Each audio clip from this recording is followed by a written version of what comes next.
بسم اللہ الرحمن الرحیم۔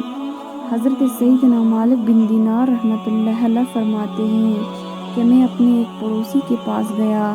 وہ موت کی سختی میں مبتلا تھا، کبھی اس پر غشی طاری ہو جاتی اور وہ کبھی فاقے میں ہو جاتا۔ اس کے سینے سے گرم سانسیں نکل رہی تھیں۔ وہ اپنی دنیا میں مست رہا کرتا تھا اور اپنے رب عزوجل کی اطاعت میں غفلت کیا کرتا تھا۔ میں نے اسے مشورہ دیا، اے میرے بھائی، اللہ عزوجل کی بارگاہ میں توبہ کر اور غفلت سے اپنا دامن چھڑا لے۔ شاید اللہ عزوجل تیرے درد میں کمی فرما دے اور تجھے شفا دے دے اور اپنے کرم سے تیرے گناہ معاف فرما دے۔ تو وہ کہنے لگا، ہائے افسوس، موت سر پر کھڑی ہے اور عنقریب میں مرنے والا ہوں۔ افسوس ہے اس زندگی پر جسے میں نے فضول کاموں میں گنوا دیا۔ میں اپنے گناہوں سے توبہ کرتا ہوں۔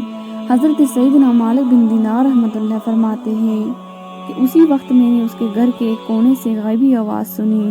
کوئی کہنے والا کہہ رہا تھا کہ ہم نے تجھے کئی بار امان دی مگر تجھے بہت بڑا دھوکے باز پایا۔